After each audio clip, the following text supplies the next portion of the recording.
So this one. So let me orient you to where the frontier actually sits as of this week on the June 2026. So if you take in the top, which is the Cloud Opus 4.8, this is from the Anthropic, leads to every major public benchmark as of today. And it has the AI index score of 61.4 and then the SW bench rating at 88.6%. So many of you guys know what is the SWE. So this is the benchmark for resolving the real GitHub issues autonomously. And it also have the score of the GPQA Diamond, the 94.3%.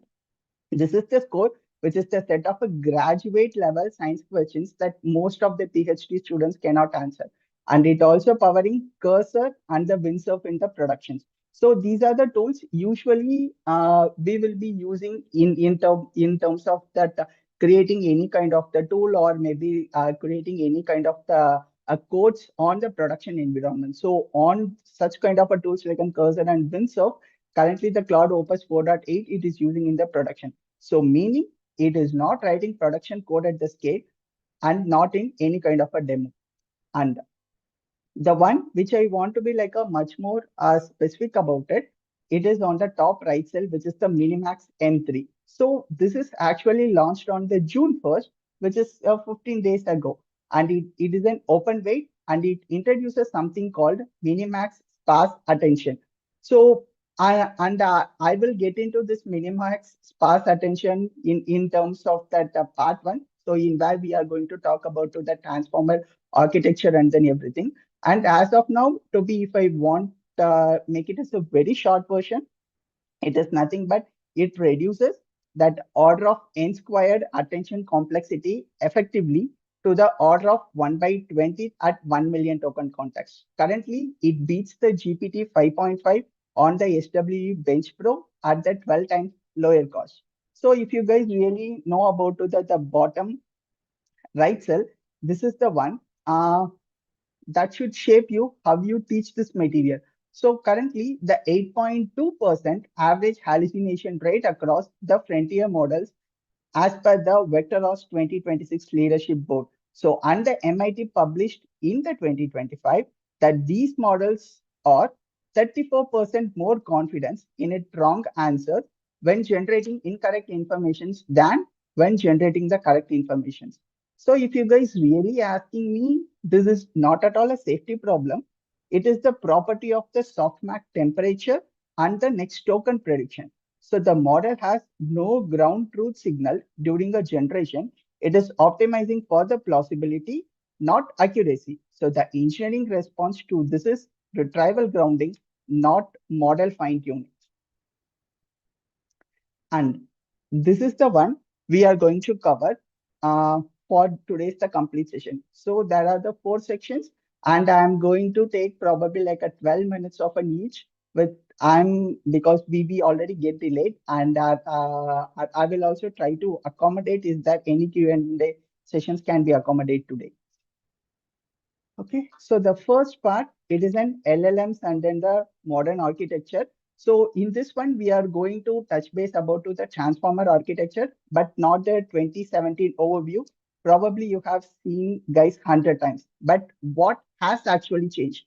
That is what I'm going to touch base on today's session. So like a MOE routing mechanics, sparse attention, SSMs, and the KV cache as an economic unit. And the part two, it is in context engineering. So in this topic, I will be blunt. And the prompt engineering, if you guys really asking me as the craft skill, which is already died on the 2025. So the DSPY, GEP at ICLR the 2026, and the MIPRO V2 have made it an engineering discipline with measurable outcomes. So if your students are still handcrafting the prompts on the production systems, then they are building on the sand. And the part three, we are going to touch base on the agentic AI systems. In this, I am going to talking about the four major reasoning patterns which we are using today, and the real decision matrix between the Landgraph, Crew AI, and then Autogen. So this is not going to be like an any kind of the tutorial version, and this version which will really tells you which one will break in the production and what could be the reason behind that. And the final part, it is in production AI engineering. So here it is. I'm going to cover it from the rack, from naive to modular, evaluation frameworks, governance, and then the four named failure cases with the forensic analysis of exactly what went wrong. Because picking up the exact failure scenarios and doing some forensic analysis why it has actually went into the real world deployment, that it would be really help us to understand, okay, what are the risks and what are the parts that we have to analyze, even if you are shipping anything into a deployment scenario. So any doubt, guys, as of now?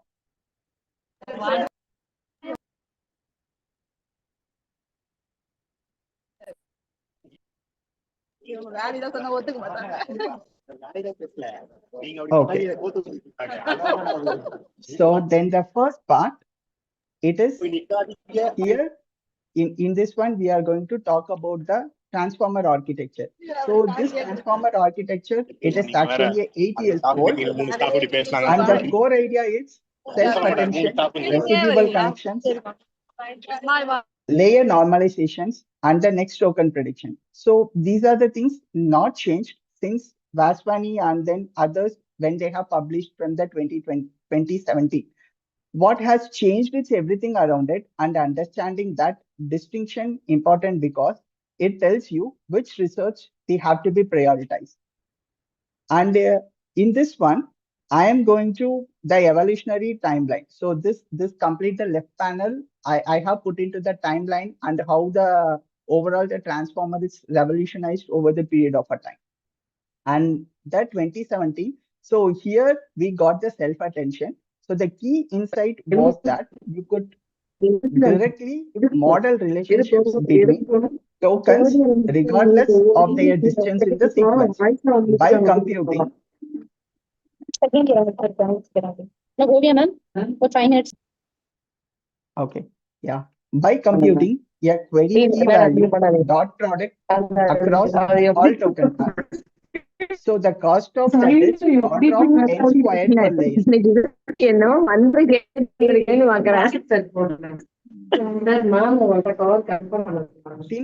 you guys hear me? I can hear some background noises. If someone can mute, it would be Organizers, please mute them.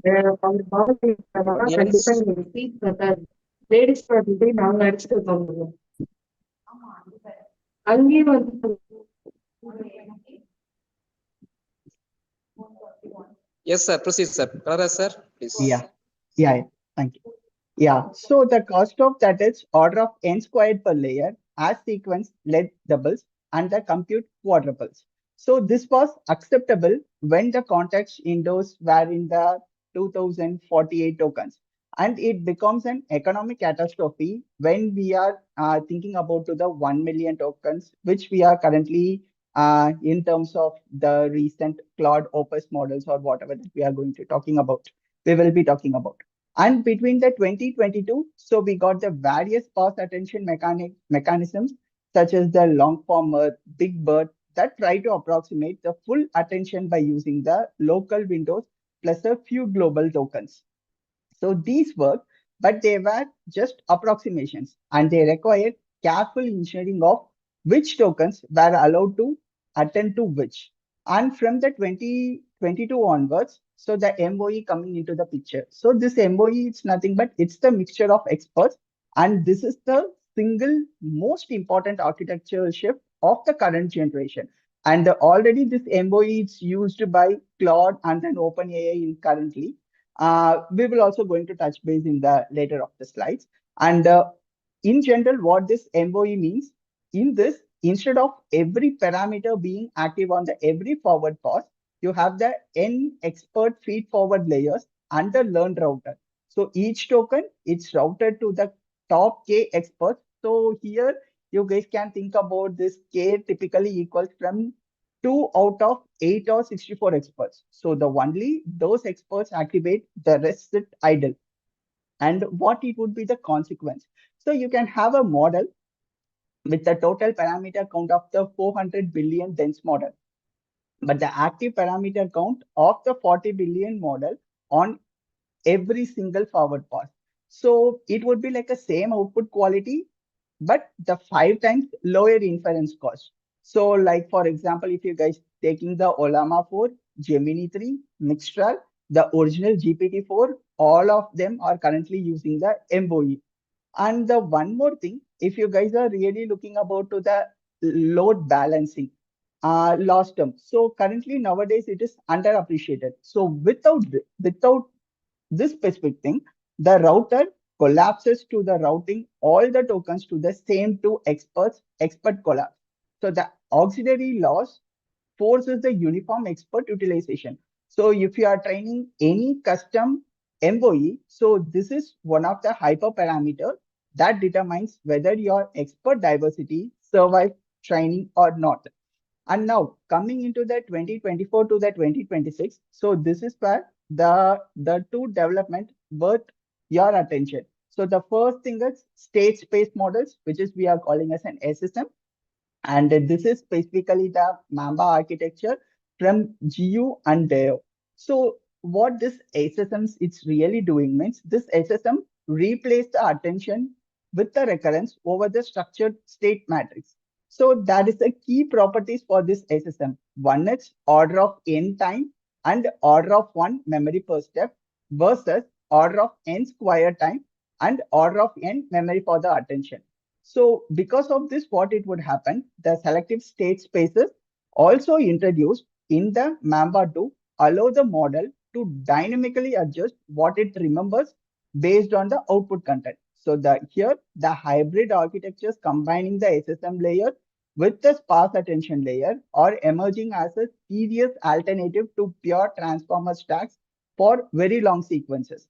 And the second one, this is from the June 2026 development, which is the Minimax sparse attention. So this is what I mentioned, we will be touch base on this specific section. So here, this MSA uses the key value block pre-filtering stage. So instead of computing a full attention across all token pairs, if partitions like the KV matrices into the blocks and selects only the high relevance blocks per query using a fast pre-filter, and runs attention only over that the selected subset. So result of that, the 1 million token context. So with that, the per token compute drops to 1/20th of the previous generation. So what it overall results into it, the 9.7 times faster prefill and 15.6 times the faster decoding. And this is the most important architectural paper of the 2026. And it came from the Chinese lab that most Western researchers were not watching closely. And if you in this the complete the right side of it, so here we will be going to touch base on the what has not changed and then the KV cache. So if you are really looking into the what has not changed section, so we have the residual connection, layer norms, softmax output over the vocabulary, and then auto regressive left to right generation, and the next token prediction objective. So these are the invariants. So any architectural paper claiming to replace the transformers needs to show it can improve on these without sacrificing the training stability they provide. And the KV cache, so which is in the bottom right panel, it's arguably the most important concept in the production LLM engineering that it's not covered in most of the ML courses. So during the generation, the key and value matrices computed for the previous tokens are cached in the GPU memory. So each new token only attempts to attend these cached representations, not to recompute them. So this is what makes the streaming generation fast. So the prompt catching, which is introduced by the Anthropic and then OpenAI, I think it's on 2024 and 2025, extends this to a system prompt. And if your system prompt, it's 10,000 tokens and you send 1,000 requests per day without catching, you recompute the system prompt KV tensors 1,000 times. But with catching, you compute them once and pay for the reach thereafter. So what it actually benefit to them in terms of the cost reduction. So if I understand based on this specific situation, probably it would go into the cost reduction up to the 40 to 80% on the typical workloads. So then this is not going to be like a research concept. It is already live in the Anthropic and then OpenAI APIs right now, and it changes the unit economics for the every LLM product. And this one. So here in the top, we will be talking about to the chinchilla scaling law. So this chinchilla paper, it is actually from the Hoffman and others. I think it's in 2022, and they established it established on 2022. So what is specific? What is very specific into this one? It became the canonical scaling law. So it requires, in this one, the optimal training requires approximately 20 times more tokens than the model parameter. So a 70 billion parameter model needs the 1.4 trillion tokens minimum. So what it's interesting about to the 2026 frontier model, which we already in the production, is that the most of them are believed to violate this rule on the purpose. The GPT-5 and then the Cloud Opus 4.8 are believed to be trained on models north of 1 trillion parameters with 10 plus trillion tokens. So that is much higher token to parameter ratio than what Chinchilla recommends. But why? Because the Chinchilla law optimizes for the training compute, but these labs are optimizing for the inference compute. So that is a difference between the training compute and then the inference compute. So specifically for the inference efficiency over the billions of requests. So overtraining on a smaller model yields a model that is a very cheaper to run at scale. Even if you spend more on training, the economics of serving dominate the economics of training the frontier scale. And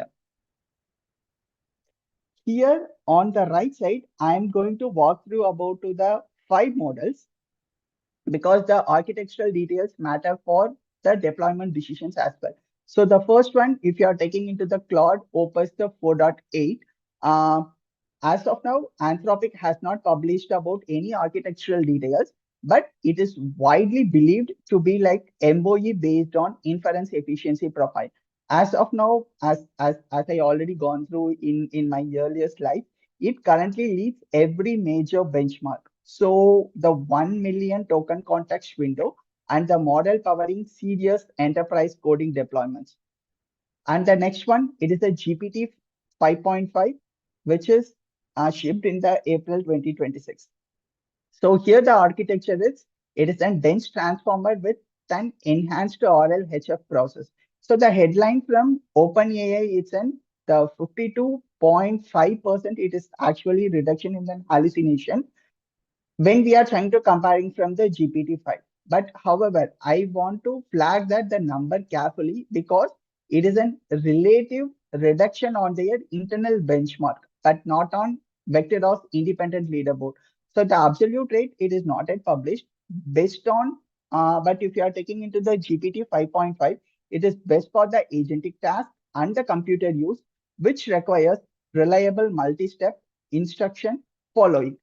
And the next one, it is in Gemini 3.5 Flash, and this is shipped on the May 2026. And this uses that the transformer architecture of MOE plus the sparse attention.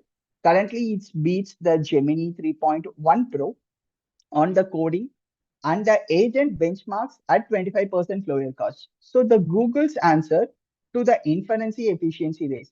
So if you are building any applications where the cost per the query matters, then the student facing tools, like maybe if you guys taking into that the student facing tools or high volume research pipeline for those things, this is the model we have to evaluate that first. So then the Minimax M3.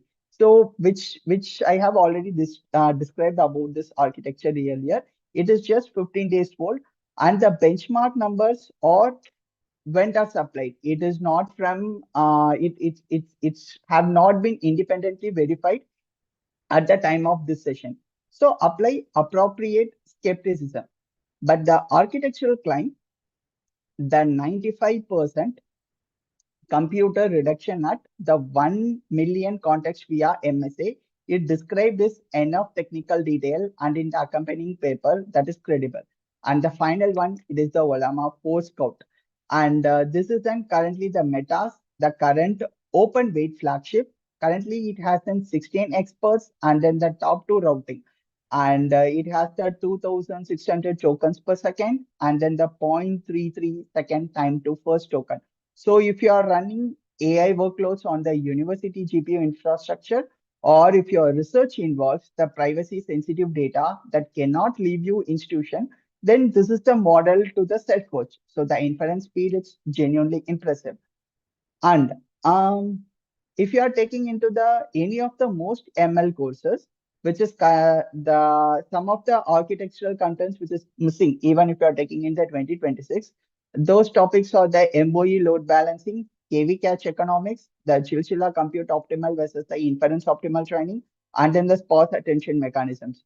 So these are the concepts that actually distinguish engineers who can reason about the LLM systems from engineers who can actually use them.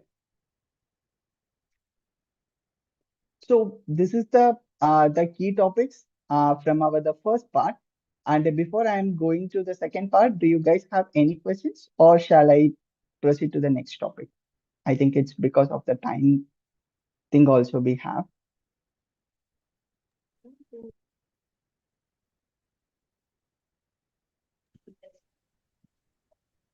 Yes, sir. We can proceed. No issue, sir.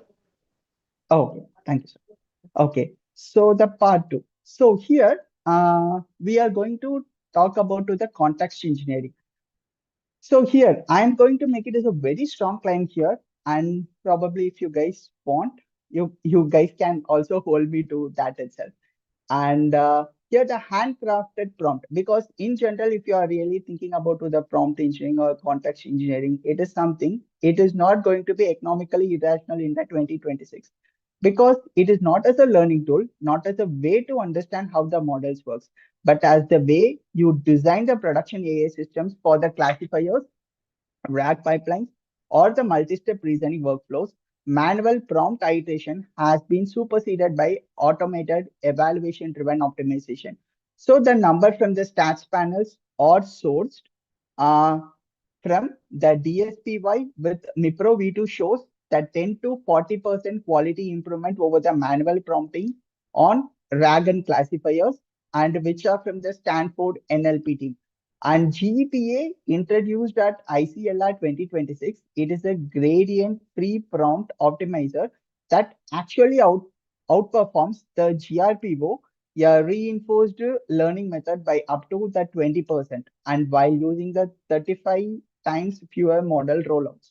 I think if you guys really looking into the ArcSIP 2604.04869 from April to this year, and added to that, the 30 to 45% of actual accuracy improvement and the 25% hallucination reduction with DSPY based declarative learning.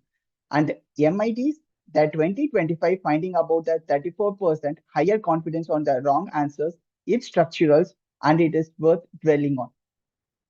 And the model generates a probability distribution over the vocabulary tokens at each steps.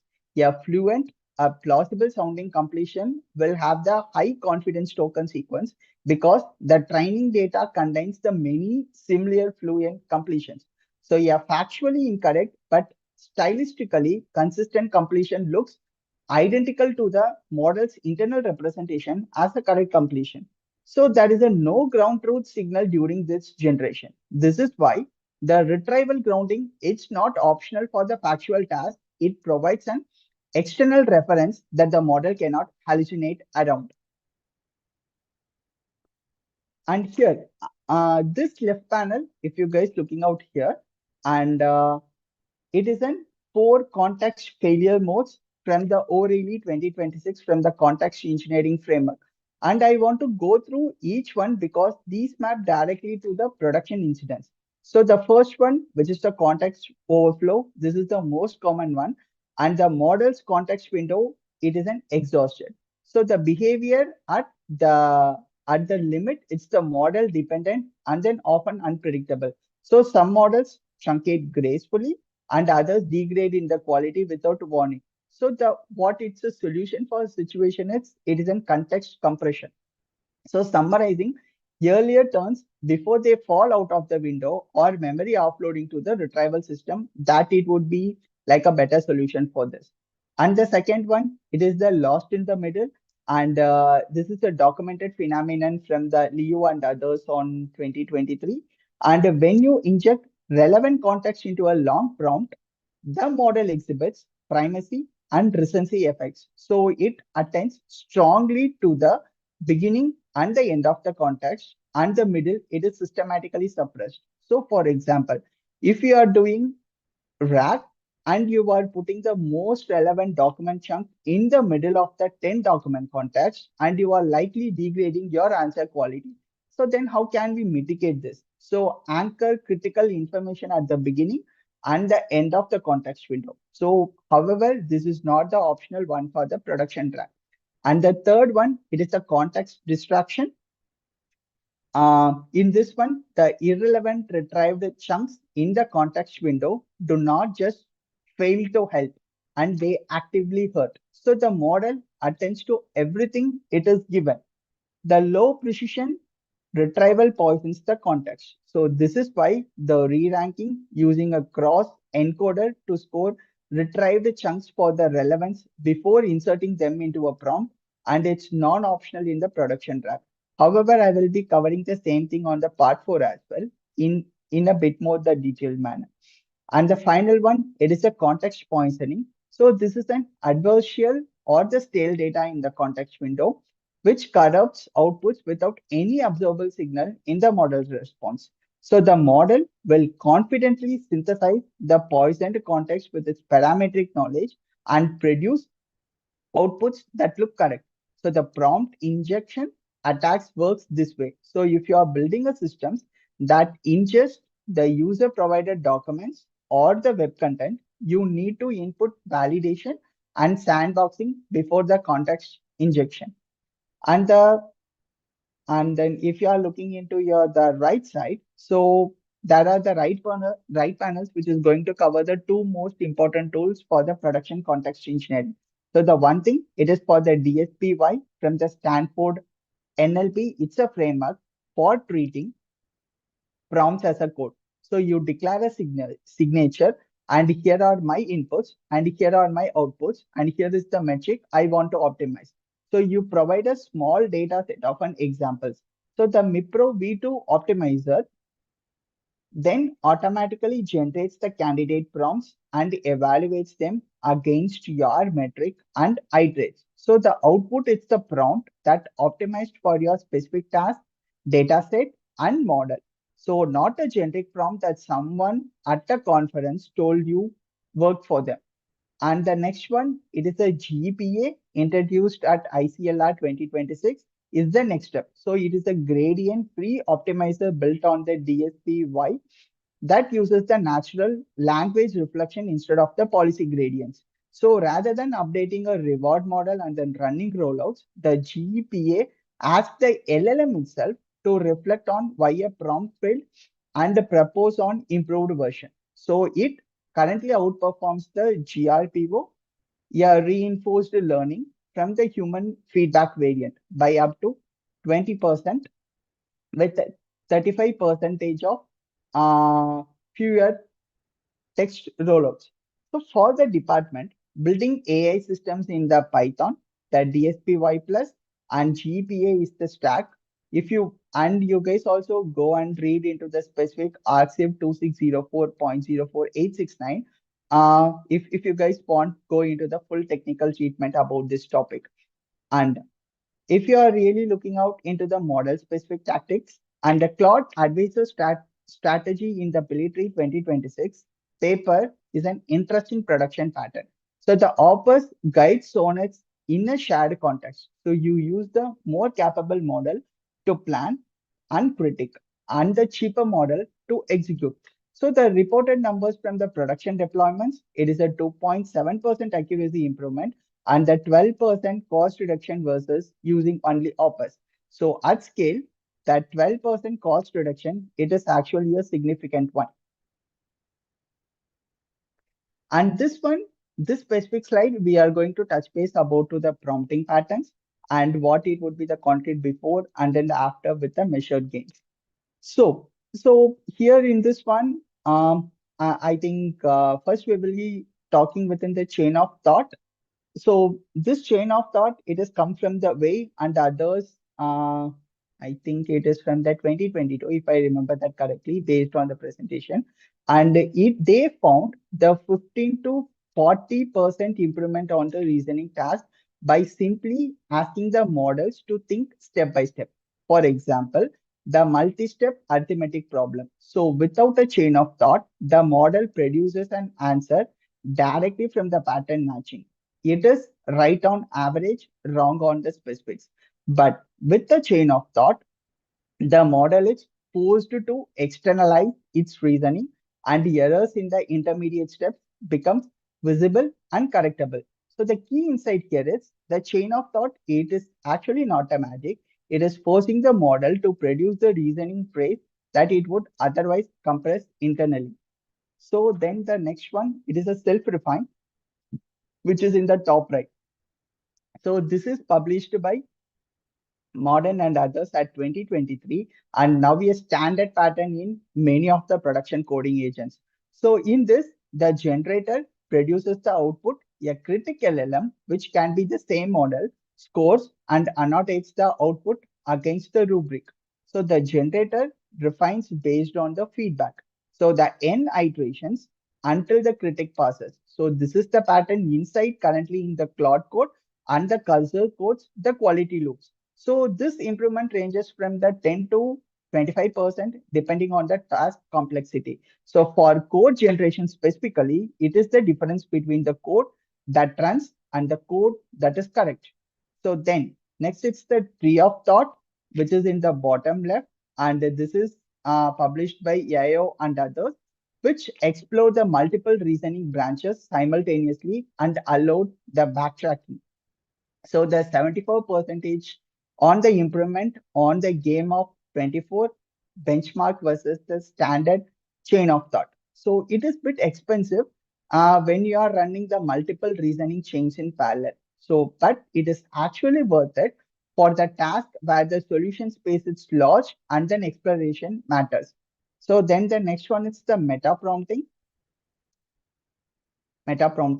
and this system prompt instructs the model to generate its own task specific prompt before answering. So the particularly effective for the open-ended complex task where the optimal prompt structure is itself uncertain. So this model, it is given the sufficient capability, often generates the better task specific instructions than a human would write manually.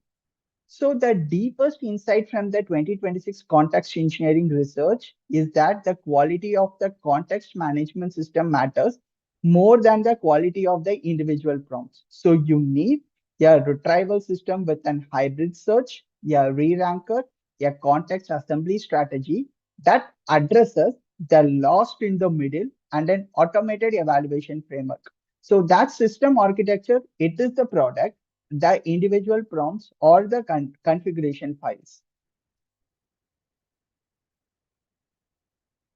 So the part 3, we are going to touch base. It is on the agentic AI systems.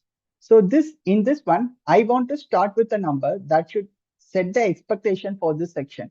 So the Deloitte's the 2026 report found that only the 11% of organizations have the AI agents genuinely in the production, not piloting, not in the proof of concept, actually in the production with measurable business outcomes. If you guys really think about whether this number is actually a failure, no, it is not. It is an accurate reflection of how much engineering work is required between a successful agent demo and a production grade agentic system. So I am going to spend this section on the technical reasons for that gap, because understanding them is more useful than any of the demos. So here the land graph surpassed the Crew AI in GitHub stars in the early 2026, which is driven by the enterprise adoption. This is worth noting because it reflects the maturation of the market. So the organization that started with the Crew AI for rapid prototyping or migrating to land graph for the production control. And when we are coming into the agent reasoning patterns, so here there are the 4 reasoning patterns I am going to touch base into it. And these are the 4 reason agenting patterns which are currently in the serious production use today. So they are not alternatives to each other, and they are building blocks that you combine based on the problem structure. So the first one, the react. So this is from the AO and others from the based on the 2023 publication. This is the very foundational pattern. So here the each step is, it is an thought, action, and observation. So the model reasons about what to do, and it calls a tool and reads the result and repeats. So so the key priority for this, it is going to be prevents the hallucination reasoning chains, which is still in the most common in the production in the 2026. So this is what it's going to be on the React. And then the next one, it is also going to be on the plan and execute. If you are really looking out,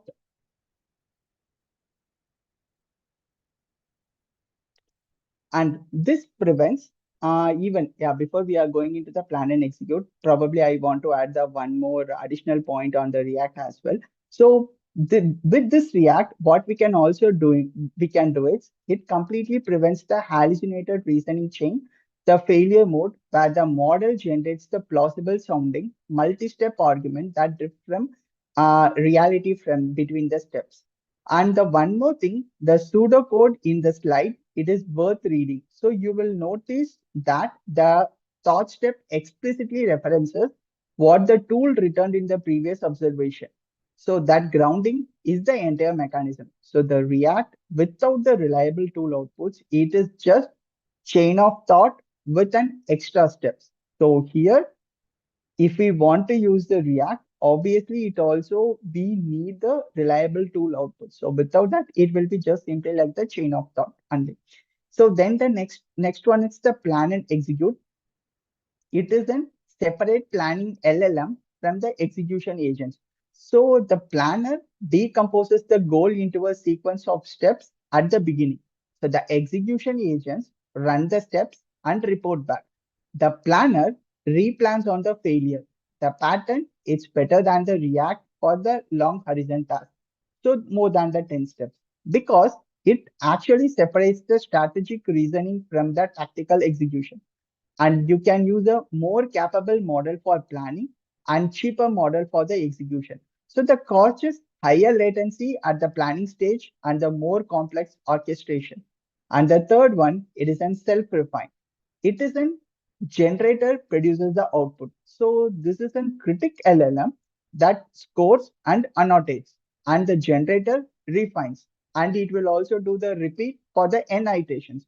So this is actually the pattern which is inside the Claude Code cursor and every serious code generation agent. So the critic can be a separate model and the same model with a different system prompt. So the critical engineering decision here is what does your rubric look like? So vague rubric produces the vague feedback. So the quality of your critic prompt determines the ceiling of your refinement loop.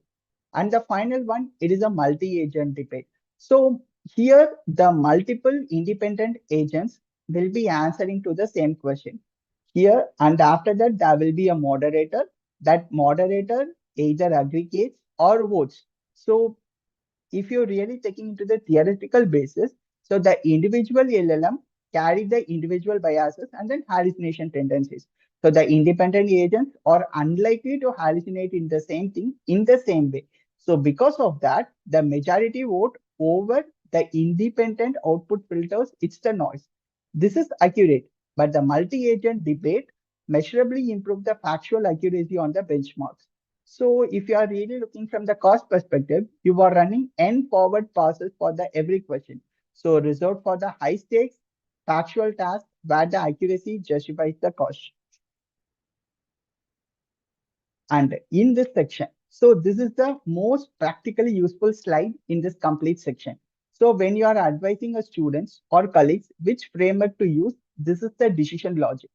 And the first one, it is the land graph. So the enterprise production standard in the 2026.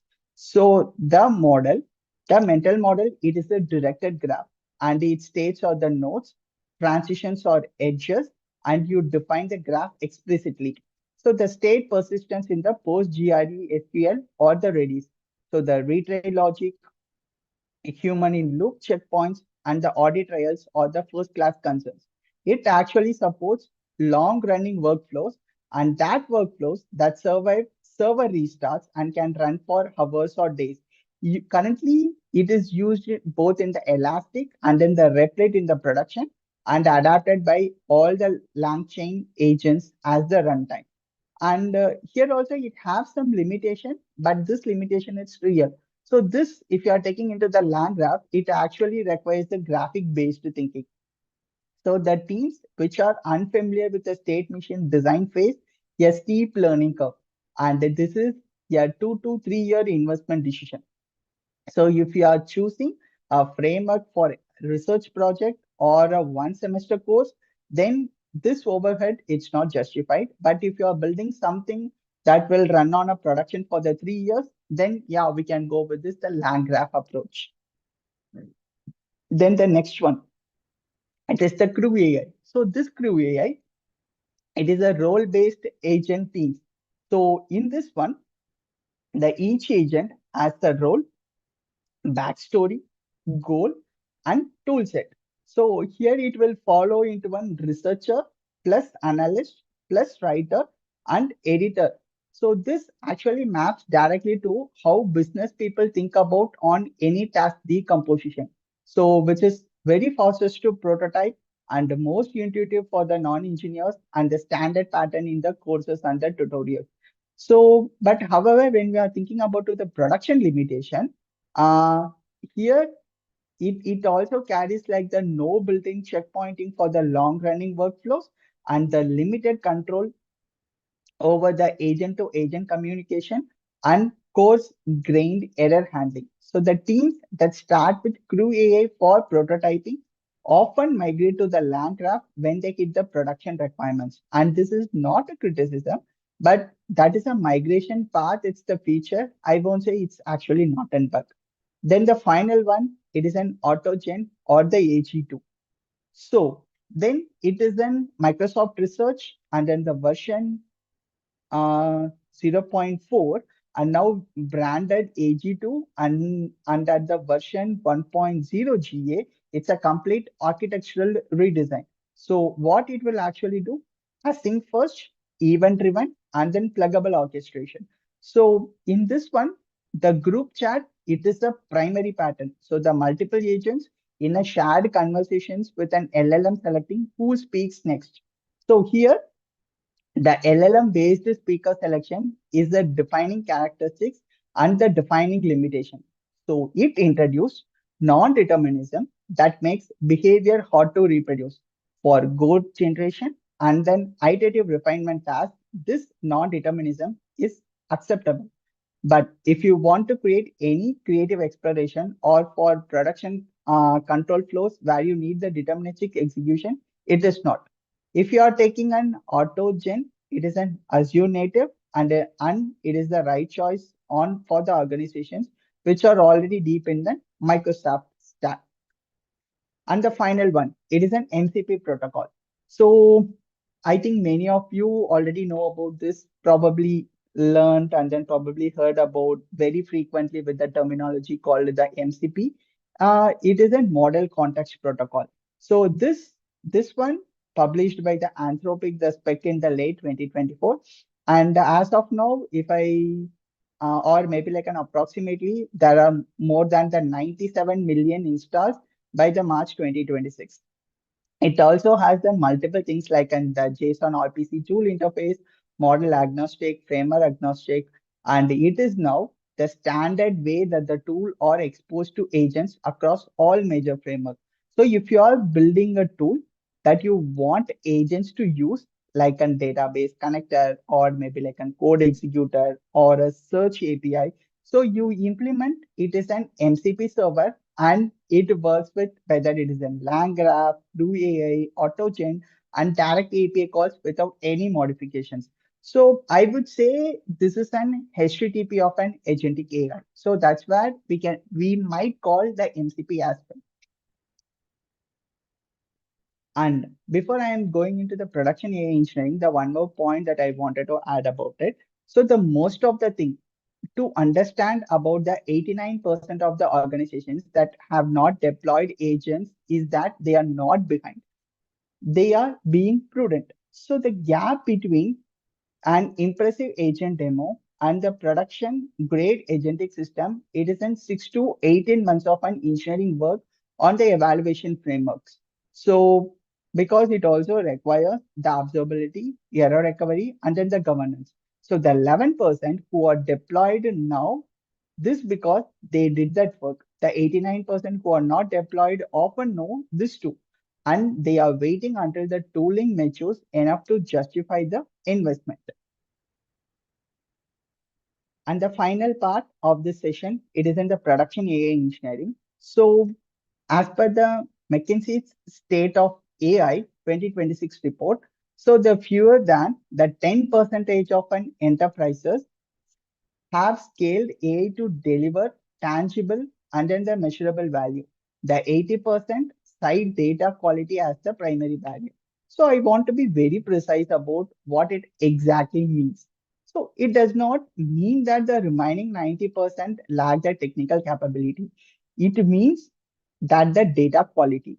So the quality of the data going into the training or the fine tuning and the retrieval systems.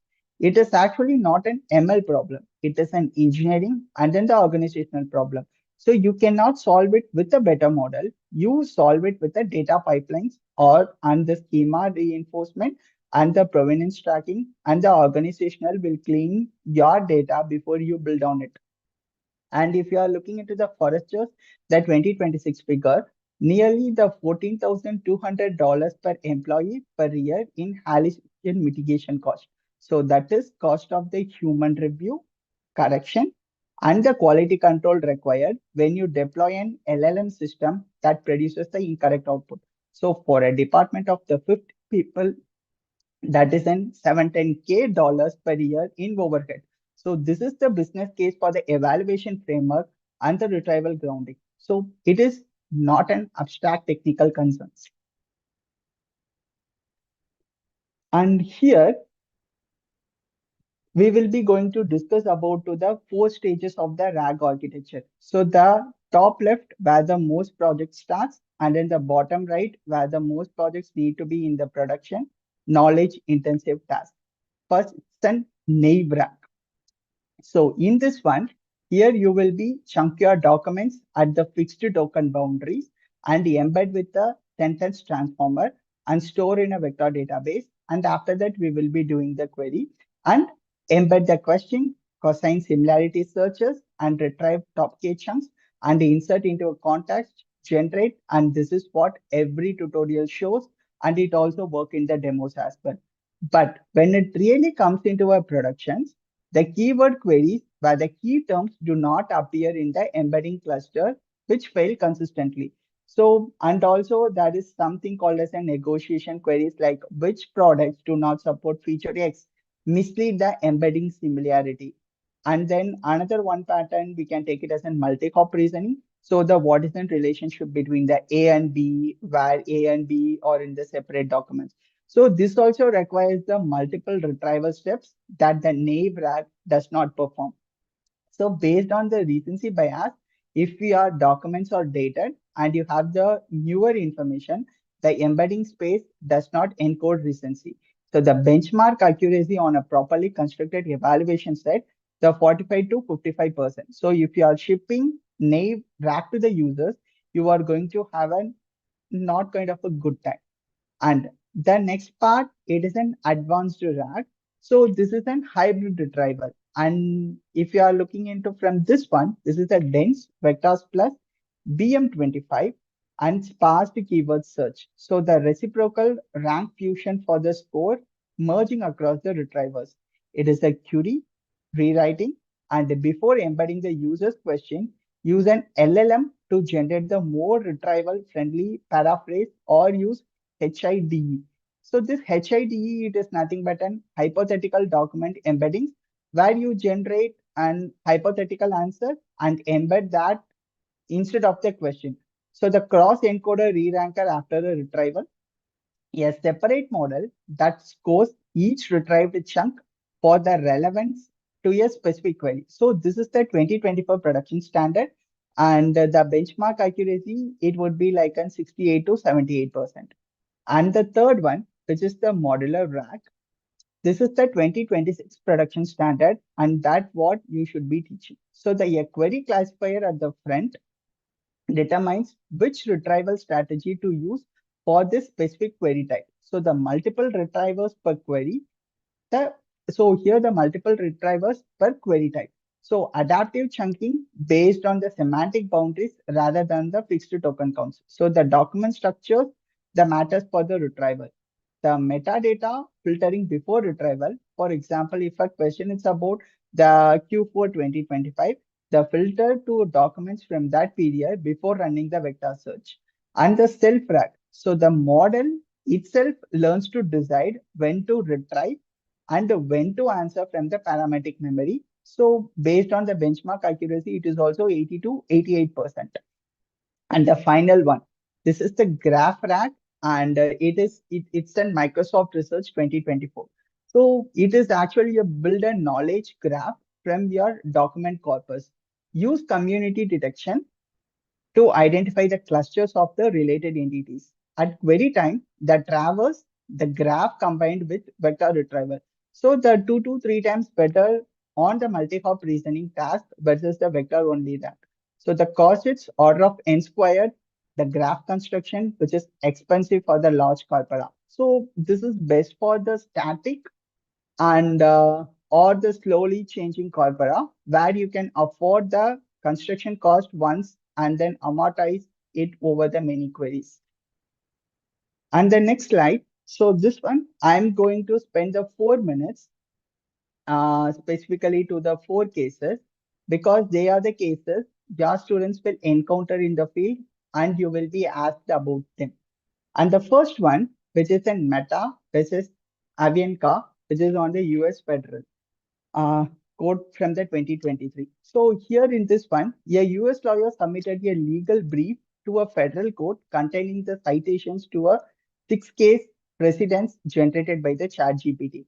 None of the cases existed. So the citation format was syntactically correct and the code names were plausible. The years were plausible. The case descriptions were internally consistent.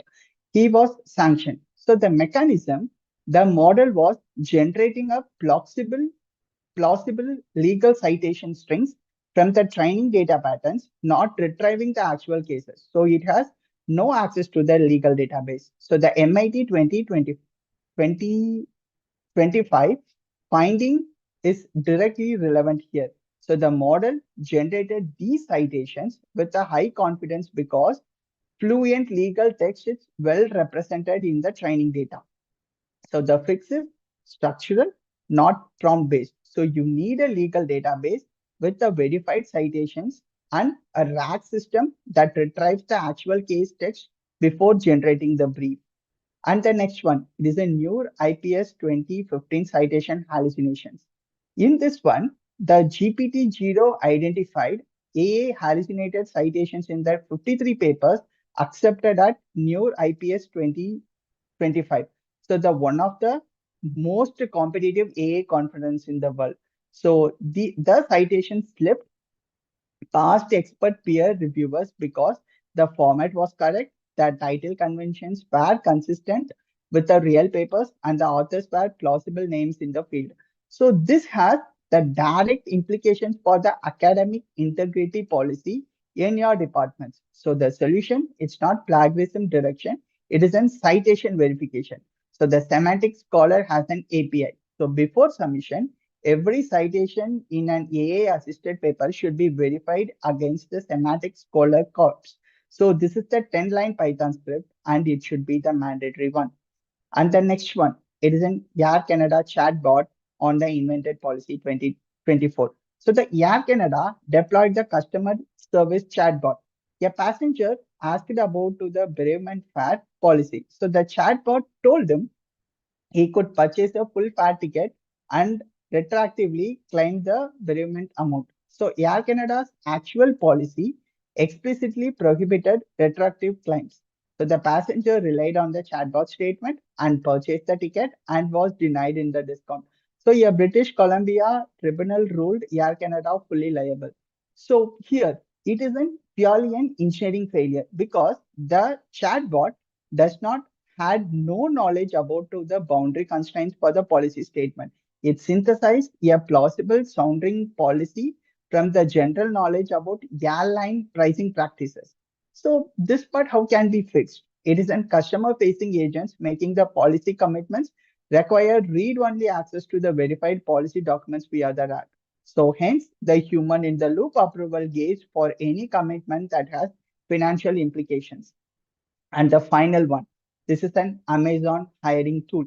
So the Amazon's AI-based CV screening tool that was trained on 10 years of historical hiring data. So a period in which the engineering organizations was predominantly male. So the model learned to penalize the resumes containing the word women's as in women's chess club or the women's engineering society and to downrank graduates of the women's colleges. So it was scrapped before the deployment, but not before systematic bias was discovered. So the EU Act 2026 classifies the AI system used in the hiring decision as high risk under the Article 6. So the mandatory requirements are the conformity assessment, the technical documentation, the human oversight, and the demographic party audits across the protected attributes before and then after to the deployment. So if anyone in your departments is supervising a thesis on the AI in HR or hiring, so this is the regulatory environment that they need to understand about it. And this is an evaluation framework, deployment, and then the AI governance. So I'm going to move through this slide quickly because this detail is already in the script. On the evaluation, so the LLM as judge in now the industry standard for an automated output scoring. So you can use the frontier model, the GPT 5.5 or the Claude to evaluate your deployed model's output against the rubric. The prompt foo is the open source model for this, which defines the test cases and run them on every prompt change and get a quality delta. So the Ragas, it is a framework specifically for the rank evaluation, faithfulness score, and answer relevancy score, and context precision score. And those are all computed automatically. And final one, it's the Langsmith, gives you the versioning and diffing across the model update. So if you ship a new prompt and your quality drops, then you need to know before your users tell you. And from the deployment point of view, the pin model snapshot IDs. So the model behind an API endpoint changes between the versions. So behavior you have tested against may not be the behavior you get in the 3 months. So the prompt catching, it's live and should be used for any system prompt over the 2000 tokens. So the circuit breaker, if LLM latency at the 95th percentile exceeds the 4 seconds, then the fallback to the deterministic response rather than the letting users wait. And final one, it is about to the AI governance. The EU AI Act enforcement began August 2026. So the education UI, education AI systems used in the admissions, assessment, or the academic support is classified as a high risk under the risk-based framework. So if your university is deploying AI of any of these contexts, it needs the conformity assessment, technical documentation, and the human oversight mechanism. So this is not an optional, and the NIST AI RMF is the US equivalent, and govern map measure manage. And finally, the most important evaluation framework decision you will make, it's not which tool to use, it is what metric to optimize. So the LLM as judge with the vague rubric produces the vague scores. So define your rubric with the same rigor you would apply to a unit test. Specific, measurable, and tied to an actual quality dimensions that matters for your use case. And this slide, it is an intentionally a printable summary. So probably you guys can take a photo or maybe like and download that. You will have it. So everything on its sourced and current as of June 2026. The 4 columns track the 4 sections. So I want to call out 2 items specifically that might not have registered in the body of the talk. So it is under the context engineering, the Claude advisor strategy Opus guides on it. So this is the real production pattern from a 2026 paper showing measurable cost and the quality improvement. So it is worth testing in any systems where you are currently using only one model tier. And under the agents, the note that only the 11% of organizations have agents in the production. So I want to be direct with you. In 5 years, this will be much more higher, and the organizations that build robust evaluation and the governance framework now will be the ones whose systems are still running. The ones that moved fast without those foundations will be the ones the future case studies for in the failure modes. And these are the 4 clients I'm willing to defend, and they are also 4 clients on which the field has not reached consensus. So the first one, so the architectural papers will matter less. So the transformer architectural problem is essentially solved for the next 3 to 5 years because of the MOE, the sparse attention, SSMs. So these are the mature enough that the frontier capability gains are increasing, driven by the data quality, training procedure, and oral HF alignment rather than the architectural novelty. So the important papers going forward are about the evaluation frameworks, context engineering methods, and governance, not the new attention mechanisms. And the second client, the department that teach prompt engineering as a manual iteration and then intuition-based refinement, or teaching a skill that has been superseded by the DSPY, GEPA, and evolution-driven optimization. So the 2026 skillets, actually, we have to define a metric and build a test suite and then run an optimization and evaluate the delta. So this is the software engineering applied to one context engineering, which is teachable, measurable, reproducible. And this is the craft-based prompting, which is a not. And the third one, the conventional narrative is that the organizational is slow to adapt AI agents or falling behind. I think uh, if you're really taking into the organizations that are not in the productions with agents are often the ones that evaluated the true cost. So the 6 to 18 months of then evaluations and then the observability and then the governance engineering and decided the ROA was not yet justified. So the ones who rush to do the production are generating the future failure case studies. And the final one, at 8.2% average hallucination rate across all the frontier models, and with an MIT 2025 finding that the wrong answers arrive with an higher confidence than the correct ones.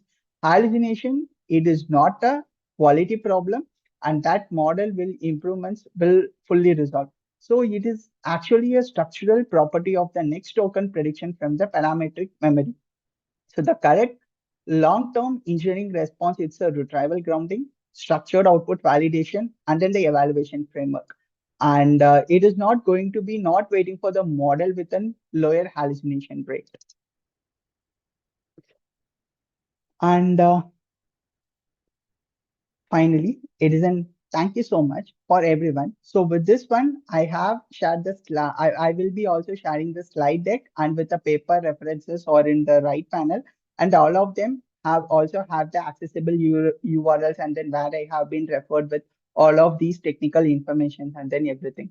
So I'm just leaving with you this and the field and maybe the one point which I wanted to add you. Currently, the AI field, as you guys already know, it is moving at a pace where some of what I said today will be updated by the new papers within a 6 months. So the MSA architecture, which is I already said it is in 15 days old, and GPA is from the March, and the appropriate response to a fast-moving field, it's not wait until it slows down. So it is to build strong fundamentals in evaluation, architecture, and the engineering practices, and to treat every deployed system as an hypothesis that needs the continuous testing. Thank you so much, guys.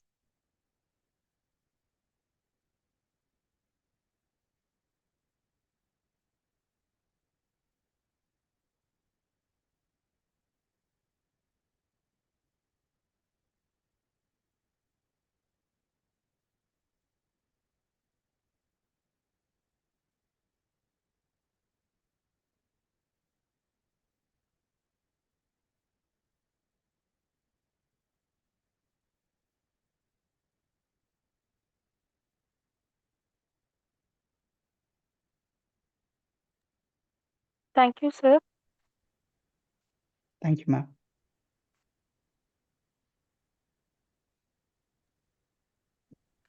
Salim, ma'am. Sir. Please proceed, ma'am. Okay, sir.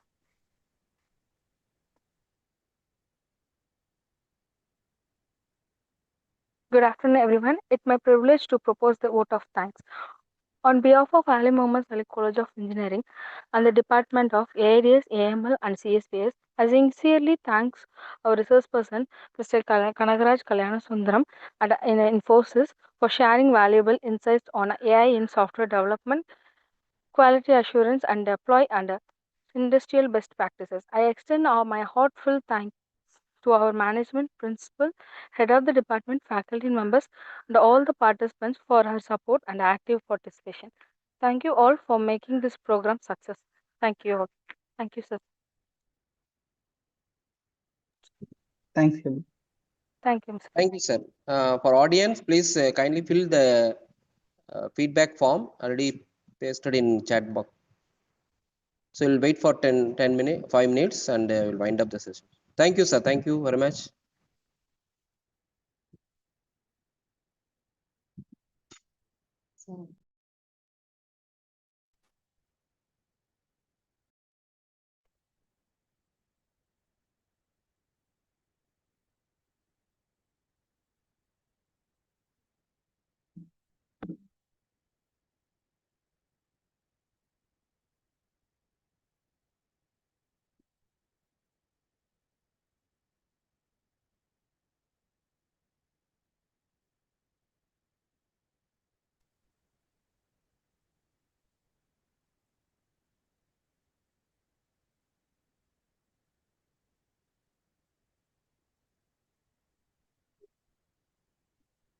Sir, shall I drop or I can wait for some more time?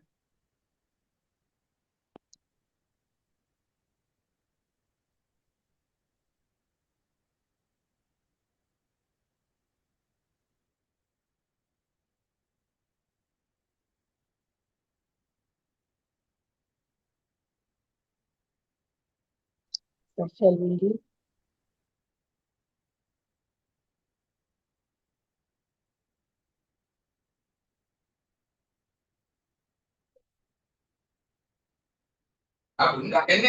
Daddy phone offline mummy ఎట్ పెట్టుకోండు ఇంకో mummy ఎట్టో ఎట్టుకోండి ఇవి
second course.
Sai sir, you can wind up the meeting, sir.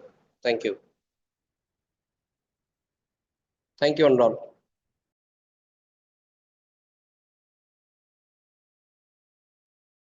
Thanks, everyone.